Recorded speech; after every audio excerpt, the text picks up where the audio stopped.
Thank you. Incredibly generous introduction, Mary Kay. And I would like to welcome our panelists to join me here on stage.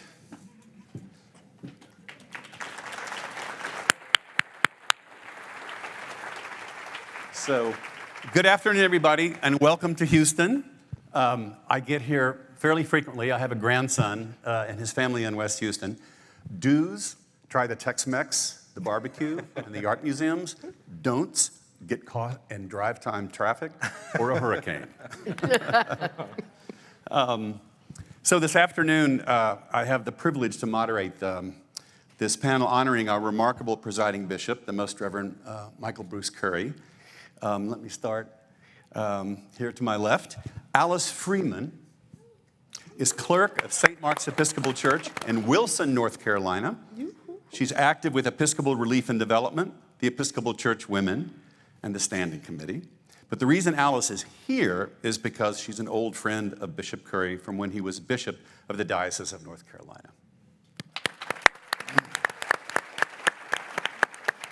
The Right Reverend Matthew Hyde is Bishop of the Diocese of New York. He was recently consecrated by Bishop Curry. Among his many passions, housing asylum seekers, greening buildings, and launching Episcopal charities in our nation's largest cities. Mm-hmm.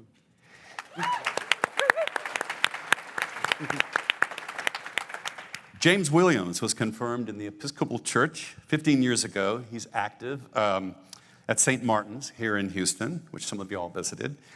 He and his wife, Ebony, were confirmed by Bishop Curry in North Carolina, where he was born. And he is an investment banker here in Houston.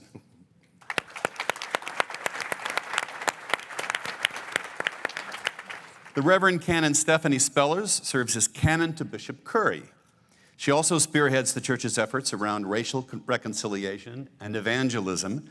Her newest book is The Church Cracked Open: Disruption, Decline, and New Hope for a Beloved Community.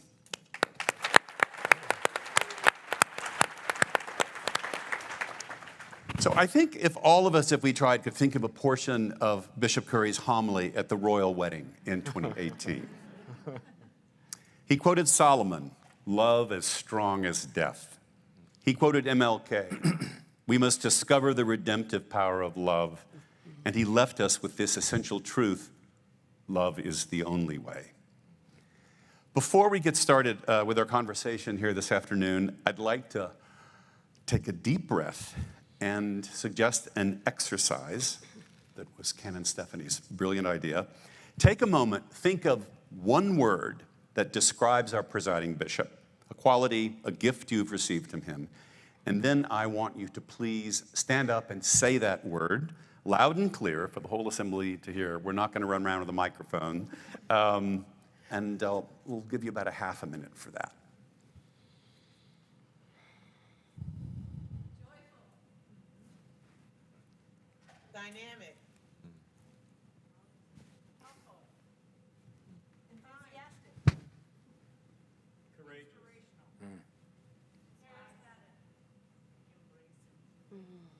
Evangelist. Faithful. Preacher. Open-hearted.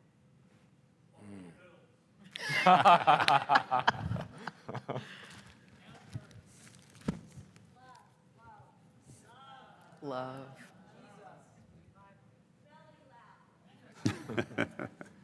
Bible. Fantastic. All completely appropriate. Beautiful. Let's get started. First things first, I'd like to tell us how each of you know Bishop Curry, and most importantly, what impact has he had on your life?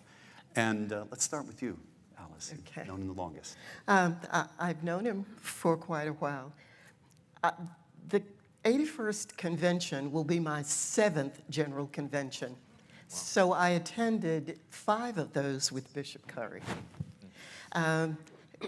One thing I will say about him, when we would go to convention, we heard people talk about their priests or their bishops who told them how to vote.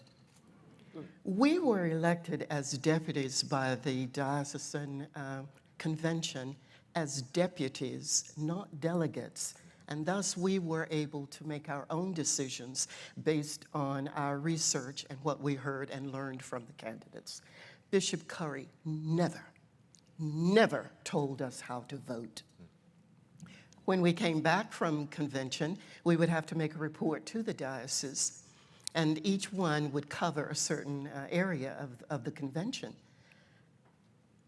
Bishop Curry would always kind of cringe when it came to my time. he didn't ever know quite what I might say. But he trusted me, as he trusted all of us. And he said, I trust you because I know you tell the truth. So, that was my first, well, back in 2006 when I really started to really understand him and all. I got lots of stuff. Besides, later on, I'm too old. I can't remember what happened yesterday.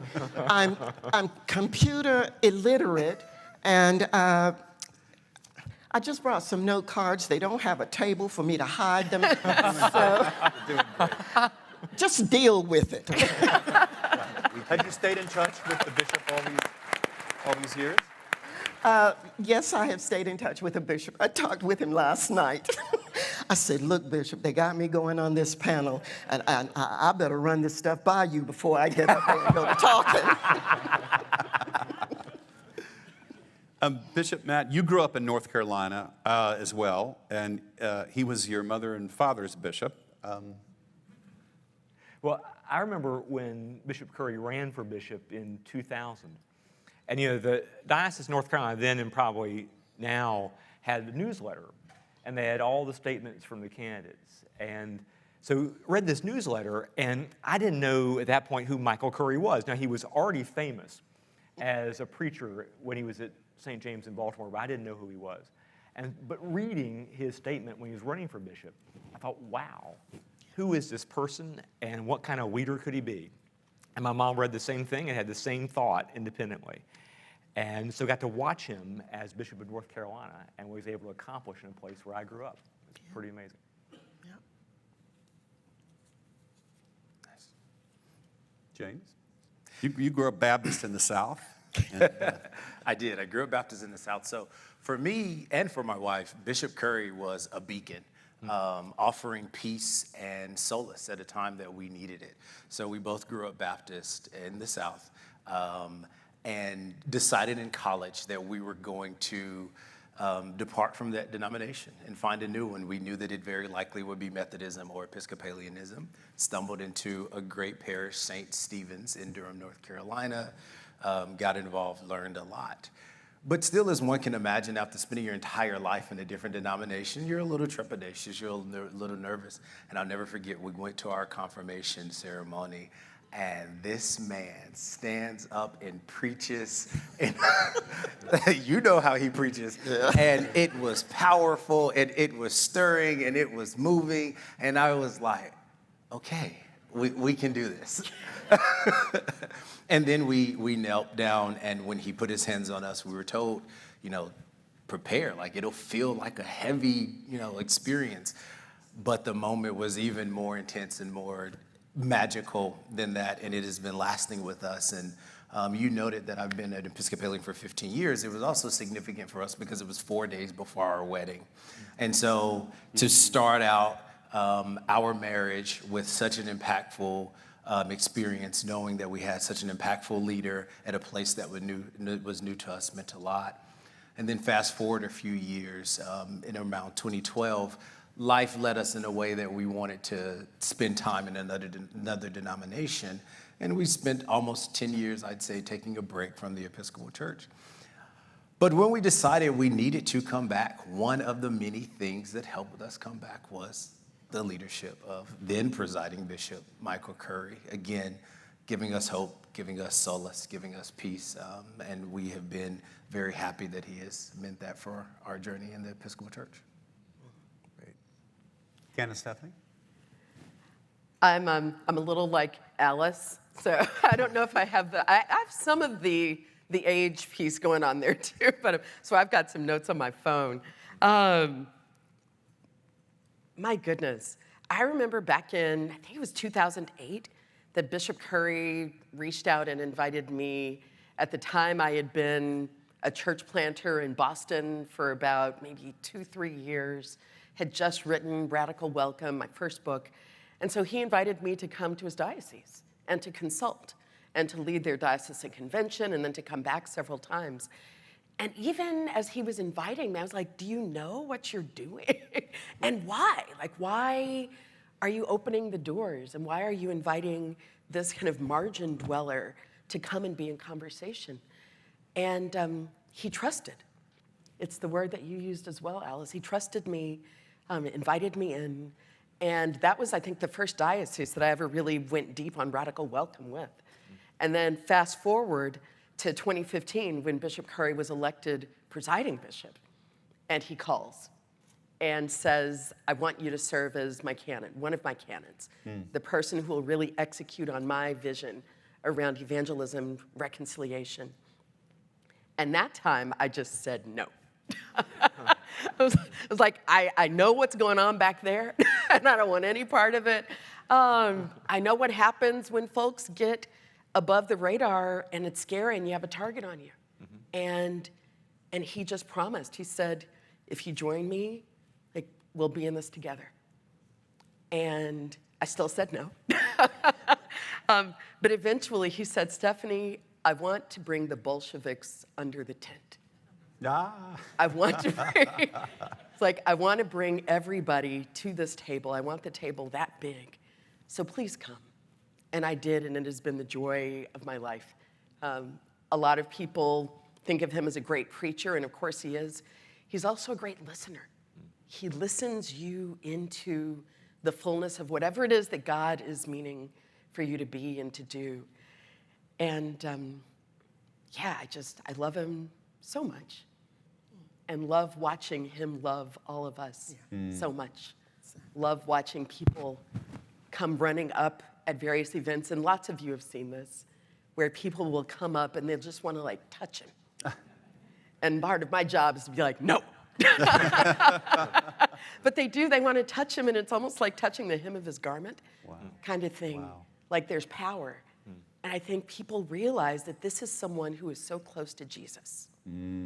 So if I can just get close to him. And I just can't describe what a privilege and an honor it's been to work with someone that closely who is so close to Jesus. I want to stay with you for a minute, Stephanie. When we all jumped on the phone last week, you reminded us of the church's past.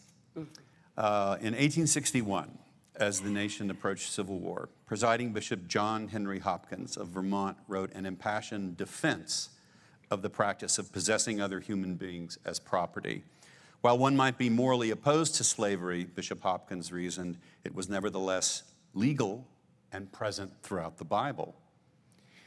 In 2015, we elected a black man as the presiding bishop of the church, who is descended from enslaved people on both sides of his family. Yes. Reflect on that for us. I cried like a baby when Bishop Curry was elected. Anybody else? We all did. And I think it's because of that story. Understanding that we, as the Episcopal Church, we are the home of white supremacy. We are that church of empire. We are so deeply steeped in those stories, in that power, in that identity. And I think we forget, or like we just don't want to really reckon with that. But then you look and you're like, wait, we had presiding bishops who were writing tracts about the Bible view of slavery. So let's not kid ourselves about who we have been and who we have so often doubled down on being in our history, especially here in America. So to be that church, and to elect the descendant of slaves as our spiritual and corporate leader. Hello. You can't, I still have a hard time wrapping my mind around that. And what I know is that it's not the end of it. That for a lot of folks, kind of like when America elected Barack Obama, it's like, okay, good, so America's officially not racist. Right. Electing Michael Curry, we're officially not racist. Right. Of course not. I feel like he opened a door, and we, by electing him, opened a door into deeper reckoning, to say, like, how do we actually live as the beloved community that we've just had a glimpse of being? And how do we extend the reckoning, extend the truth-telling? And I feel like Bishop Curry has invited us into that, not just because we're against racism, but because we're for love. And there are folk who feel, and it's true, like that there's still this systemic racism that is in the heart of our church. Absolutely. And did Bishop Curry root that out? Of course not. But he has set us on a path, and it's a path where we're not just against something. He's given us something to move toward, beloved community. And that's a legacy you can stand on. Mm-hmm.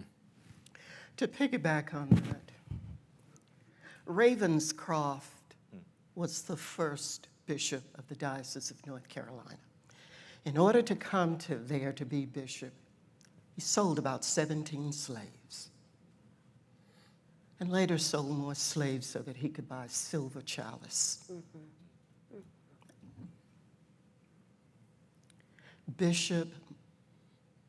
Before Bishop, Michael Bruce Curry was the first African-American bishop elected, diocesan bishop, elected in the southern United States in 2000.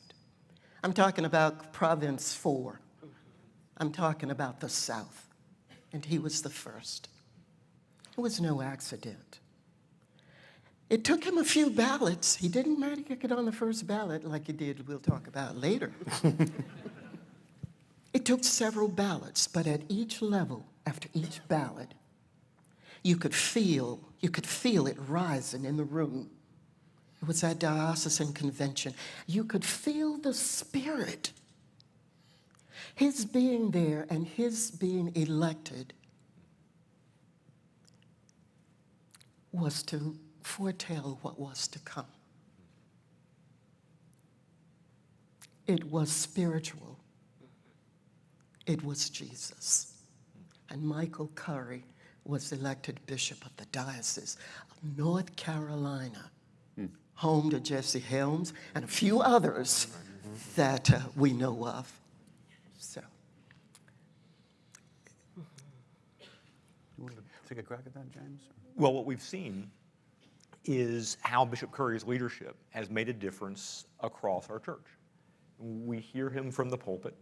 We see him on the Today Show. And so for the first time in my lifetime, our presiding bishop is a figure in the life of America and an influential figure in the faith of America. And what he's done translates down to our parishes and to our dioceses. So his focus, his courage around racial reconciliation has given us courage and racial reconciliation. And that also is a legacy of the church. His ministry and Ken Speller's ministry to do this. Remarkable. Yeah. One additional way I find the bishop's leadership at the diocesan and national level inspirational, it's because it's rare. When you think of any large congregation, multi-ethnic, multiracial, multi-age, socioeconomically diverse, they are frequently led by white men. Very rarely by black people or people who are not white men, period, much less a church this size, this diverse, being led by a black man. For me, in my journey to find the right place within, my religious expression, that has meant a lot. That has meant that not only is it possible, but it's a model for parishes, for dioceses throughout the Episcopal Church and other denominations to believe that not only from a spiritual level, people of color can be impactful, but also from an administrative level, people of color can be impactful. And it was one of the, like I said earlier, one of the many things that sort of gave us solace as we were coming back to the Episcopal Church. John, could I interrupt, please, after James? Go ahead. He brought up the subject of people not on board with black leaders. When Bishop Curry was discerning whether or not he would stand for election for presiding bishop, I'm sure hundreds of people told him, you know, you have to do this. Including you. Well, yes, I did. So this is your fault. I said, you have no choice. He had no choice. And as soon as his name was put out there and it surfaced, the rumors started. Oh, I heard he's not a good administrator. Oh, yes, I understand that he's not a good, he can preach. We all know he can preach, but he's not a good administrator. I knew what that was. I've heard it all my life. When they try to discredit black people or people of color, they always try to come up with some reason why they should not be elected or they should not be in some position. So I knew it and recognized it for what it was. But you know, God don't like ugly. I don't know. Yeah, I hope y'all have heard that. If you haven't, y'all need to know it. God don't like ugly. And so on the first ballot, I lost it. On the first ballot, he was elected presiding bishop of the Episcopal Church. And that, from what James was saying, how it has been so difficult for people of color especially to attain these kinds of positions. So, We're going to circle back to his legacy and looking toward the future. But right now, I want to talk about el elefante en el cuarto, the elephant in the room, declining membership and church renewal. We've all seen the graphs. Membership numbers are bleak, getting bleaker. We're losing 3% of our members every year. All of your parishes, mostly, are struggling. Bishop Matt, I wanted to start with you because the Diocese of New York is immense. It covers 3 New York City boroughs, 7 counties. We have to face the future. How do you make sense and meaning of the struggle over sustaining our beloved church? Well, decline is not our story. Renewal is our story. And the struggle is real. It's not just the numbers and the graphs. I mean, we experience the differences in our parishes. In every part of parish life, church has gotten harder. The world has gotten harder. And all of us are impacted. And the story is different, more hopeful, and more interesting than simply the snapshot of the graphs suggest. How many folks are in a parish that is growing? Yeah, so across the Episcopal Church, there is embodied evidence every day of renewal, of new life and new possibility. We deeply believe God's not gone away. The Holy Spirit is with us in this moment, and we're called to change to keep up with the Spirit. What Michael Curry has done in his leadership is to show us what's possible when we preach a way of love. When we step out into the public square and have confidence in how to talk about Jesus and how people respond. And so of all the hard things we have to do with our buildings and all the things that are harder now, in a world that's more fractious and more polarized, Michael Curry has given us all a gift because he's shown us what that can look like. Because renewal, getting through this struggle, is worth it because of God's love for us, because of God's love for the world. And we know and we see in our parishes how this is possible and what we're called to do. Canon 70, give us a glimpse of what the conversations are like inside the brain of the church, where you have been It's a scary place. talking about this thing. Oh my goodness, yes. Because evangelism is a part of my portfolio, and because, like, I'll just be honest, I feel like a lot of people expected when Bishop Curry was elected that just like he would solve racism, he would solve decline. That if we had that guy up front, everything would be all right. He came in saying, I'm the CEO, the Chief Evangelism Officer. And I think a lot of folk were like, okay, good, so I don't have to do evangelism. He's got it. And especially after the royal wedding, how many of your churches had those cardboard cutouts of Bishop Curry that people could take selfies next to? And so we saw those. And on the other hand, we were, as his team, we were excited about, if people wanted to know, how do I get one of those cardboard cutouts? We were sharing those links.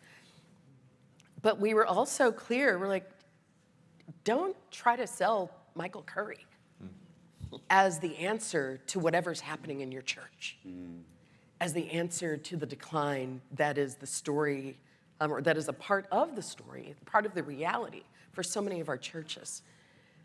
And just in general, I think my approach to decline, what I've seen working with Bishop Curry, is that we're not trying to sell Bishop Curry. We're not trying to promise people that if you come to an Episcopal church, you'll hear that preaching on a Sunday. Sorry about your confirmation. But that there is something that people can find and that they're looking for, and that's love. That people are out there so hungry for an authentic experience of love. And you know it when you have it, and you know it when you don't.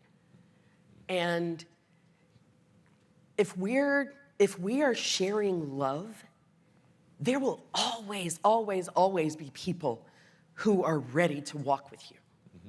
If you're selling your church, if you're selling, we've got the most beautiful building, the best organ, we've got the superior choir.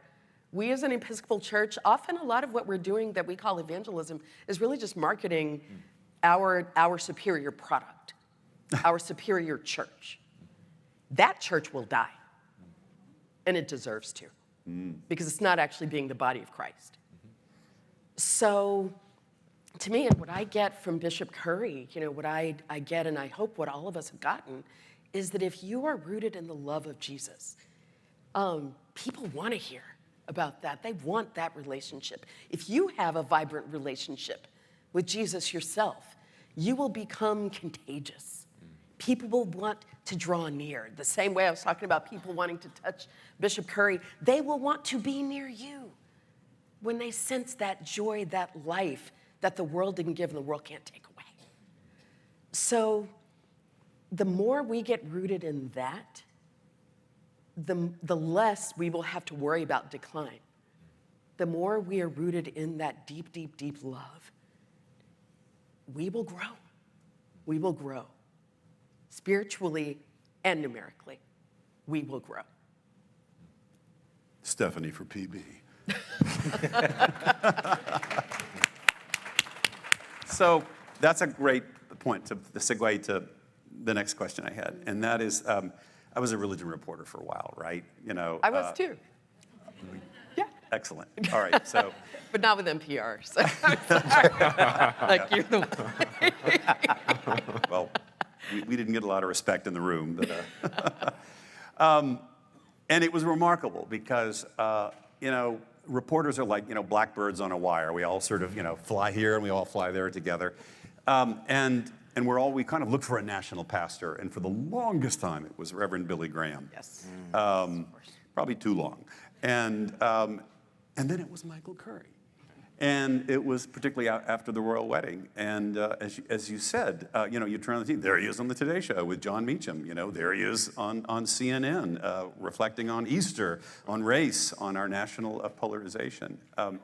He became a sort of a grandfatherly sort of national pastor. And it's our church. I mean, how lucky are we that, hey, the Episcopal Church, what is that? But, they've got this incredible leader here that is so inspiring and is bringing people into the church. And so I just wanted to kind of look forward. Bishop Matt, you're going to be helping to select the next presiding bishop, right? Right, House of Bishops. So talk about what's going to happen now. What are the gifts that we need now?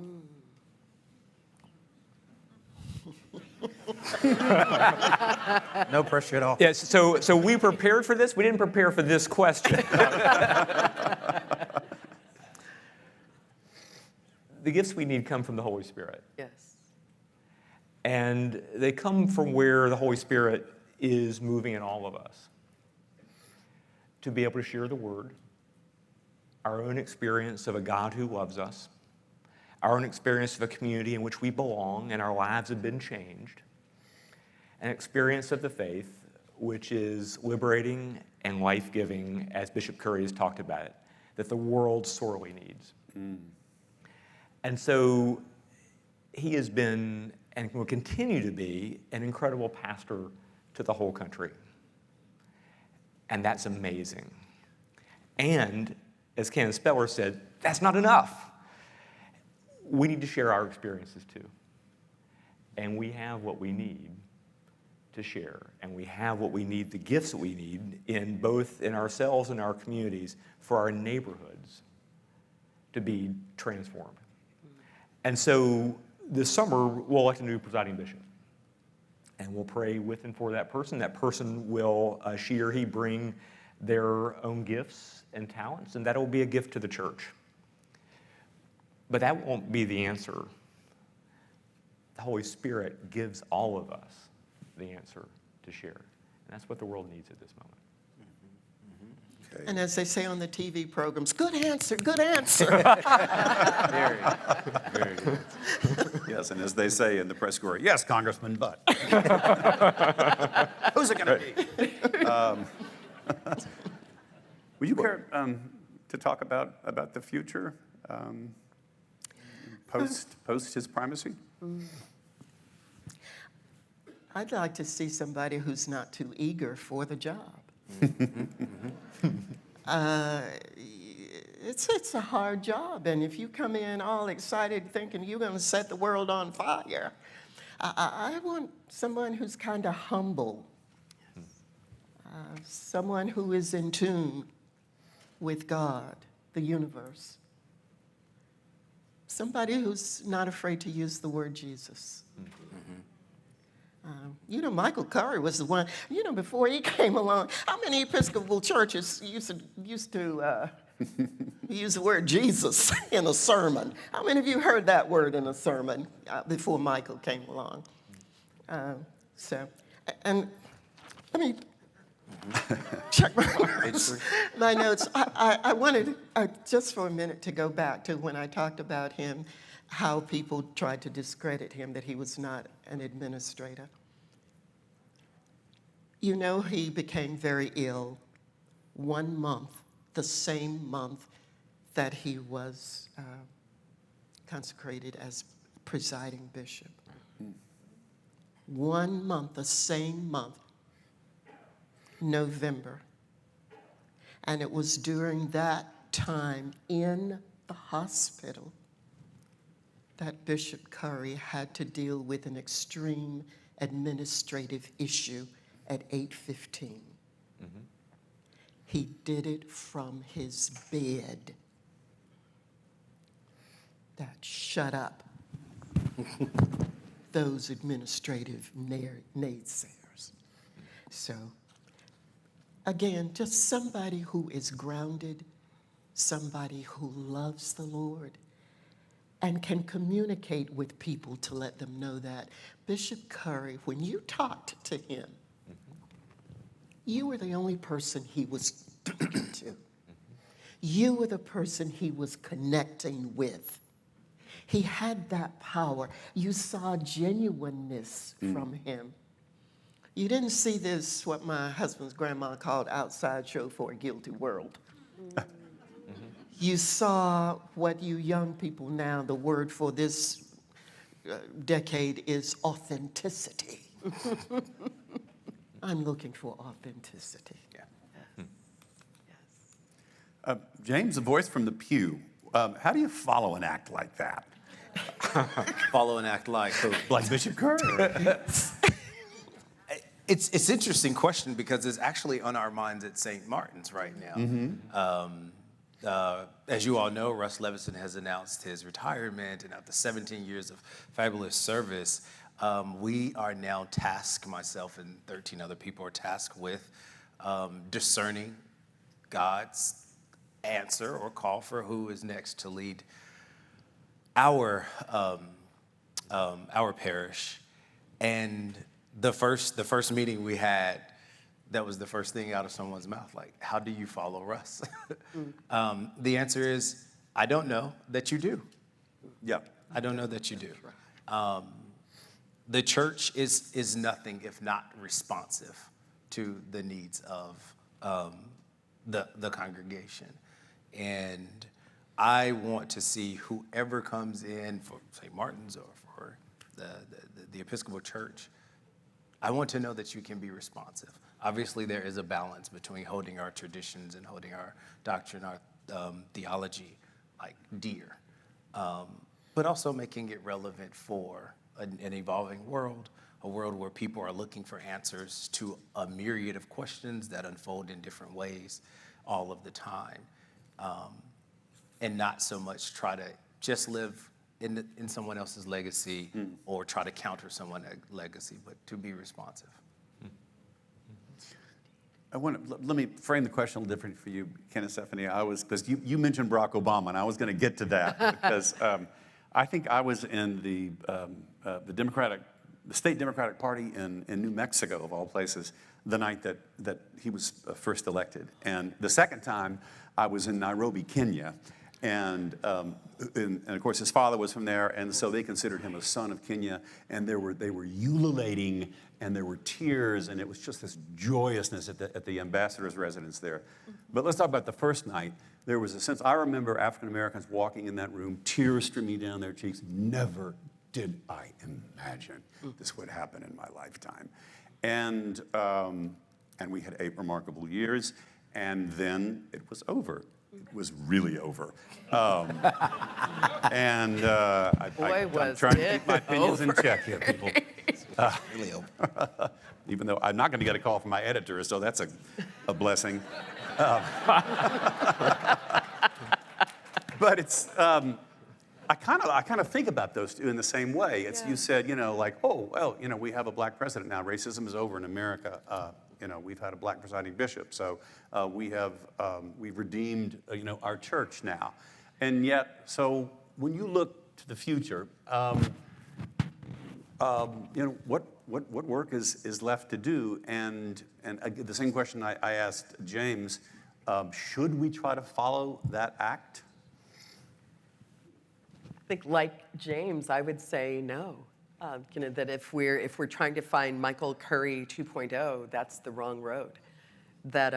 And there was a moment in 2015, and if anybody was a part of that general convention and looking around, what we know is it wasn't just that Bishop Curry was saying something and the church said yes. The church was saying something. This church was naming a serious commitment to evangelism. We put like $5.5 million in 2015 toward evangelism, church planting. It was unprecedented. It caused a lot of fights and a lot of anger because the General Convention didn't even plan on doing that, but the Spirit and a lot of organizing people made that happen. In the same year, we pledged to begin dismantling racism in a more intentional way. And that was what gave birth to the work of becoming beloved community. That wasn't just Bishop Curry. That was a number of our leaders coming together, committing money, committing heart, having courage, taking risks, getting strategic, and not just preaching about it. So, and over time, we've also increased that commitment to creation care and recognize that if we love God, then we love God's world. And God's world is burning. God's world is suffering. So if you love God, then you've got to start living differently with God's world, in relationship with God's world. That's a commitment that was coming as much from the grassroots as from anything that Bishop Curry was preaching. If anything, the grassroots folk pulled him in on that movement. So I'm not worried. Like, I know that there are folk who are really worried that the church will back away from its commitments around racial reconciliation and justice because we don't have a black presiding bishop anymore, or that black presiding bishop anymore.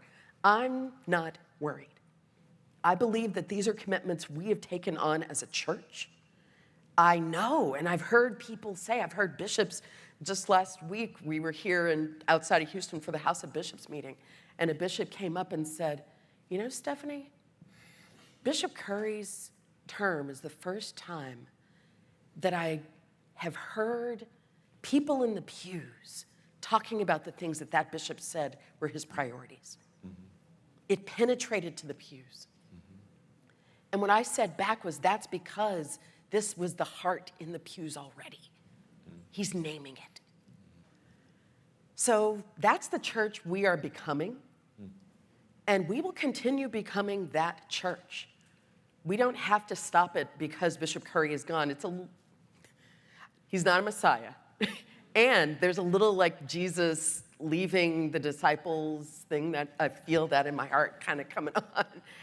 And what I know is he's taught us everything we needed to know. It was already in us.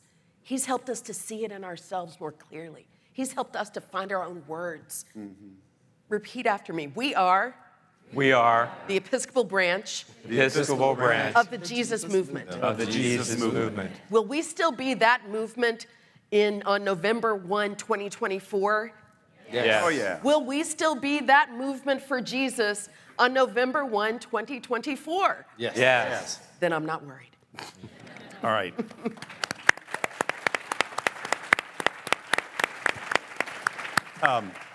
I've completely blown through all my questions. So now it's going to get really fun. Oh, Oh, wow. I'm wondering about what role the church plays and what role we play as Christians in helping to heal this horribly divided nation. My last year at NPR, I said, don't make me cover immigration anymore. Let me do something different. And so we came up with a super interesting beat of covering divided America. And so I went around, yeah, like that was easy. But it was really fascinating and really satisfying. But I just got an up-close personal look at just how the chasm that we live in. And this is happening to the church as well. I remember a story that I did outside of Knoxville, Tennessee, on Christian nationalism, a church that was pretty much the church of Donald Trump, and so we know what's happening politically, and it's happening in how politics is affecting the church. Let me get back to a question of how can we heal. What can our church do to help heal this divide that seems to be getting worse every day, particularly in this election cycle? And we are not immune to it. No. Don't you forget that. We are not immune as a church. Each of you have probably people in your congregations who are not yet on board. Don't forget that, and don't overlook that. It takes understanding, I think, and it takes researching and understanding your history, understanding where you come from, and understanding other people. it's a one-on-one and learning about people. It's relationship building. I get too upset about some of the things. Y'all may have realized I'm kind of passionate about a few things, but don't forget, don't go to sleep on them, because we are part of the United States and we are representative, and what happens to the United States is happening with us. That's absolutely true. Well, we begin by preaching a gospel of love. A gospel that is expansive and welcoming, and that knows that we not only receive grace, that we're called to offer grace as well. And that gospel tells us that not everything is in bounds. White Christian nationalism is a heresy, and white Christian nationalism is a sin.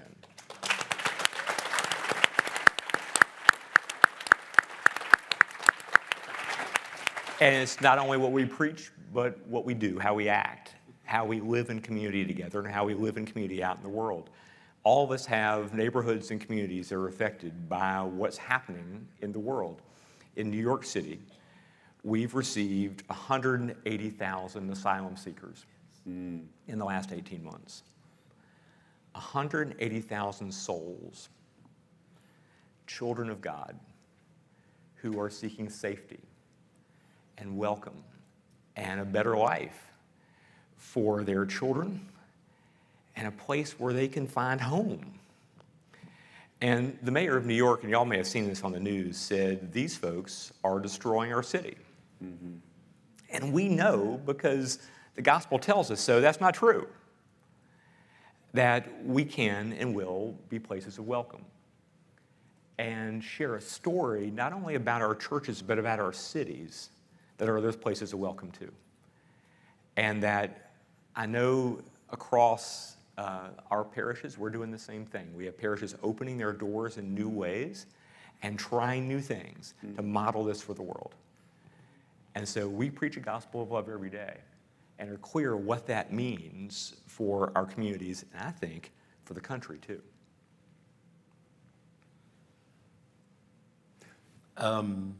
When I was still living in North Carolina, I was asked to be a delegate for the diocesan convention. It was my first time attending. And Bishop Curry gave a great keynote address. And in it, at the end, he asked us to stand up, open our arms as wide as we possibly could, in representation of being a welcoming place, individually and collectively, for the world. I think more than ever, we need that now. I find myself and so many people around me in need. I find the world to be in need to know that individuals in this world are welcoming, welcoming the other, welcoming the slightly different, welcoming the very different. And focusing less on what divides, focusing less on what we dislike, finding more commonality. I think it comes because you first decide to embrace the other, and to be a place of welcome. Ken and Stephanie, how does our church help to bridge this terrible divide that's ripping apart our country and poisoning democracy? We sat, as Presiding Bishop's team, we sat in 2020 after the election asking that question. We did it in 2016 and then again in 2020. And one of the fruits of that conversation was that we created it's not really a curriculum, it's almost more of a practice called From Many One, which of course is a translation of E Pluribus Unum. So it's the motto for the United States, from many, one. And Bishop Curry preaches a lot about from many, one, about E Pluribus Unum, but we were like, how would we as a church come in and just try to help folk to enact that unity in the midst of diversity? And so we created this process, and it's the simplest thing. It's 4 questions. And the idea is that we as Episcopalians, or just anybody, could go out and have conversations. And so we've got a whole website for it and all of that. And we've kind of reinvigorated that as this next election cycle comes around, because we're more divided than ever, and that didn't even seem possible in 2020. But the 4 questions are these. What do you love? What have you lost? Where does it hurt? And what do you dream? Would you repeat those questions? Yeah. What do you love? What have you lost? Where does it hurt? And what do you dream? And what we've been encouraging, and I've heard folk tell the stories of doing these conversations, these dialogues, the spiritual practice of love in action. That's what Bishop Curry called it. What I hear and what we hoped for is that people would say, you know, I do not agree with you. I don't know where you came up with the ideas that you peddle out there in the world, and you're dangerous and scary, and there's a story in there, isn't there?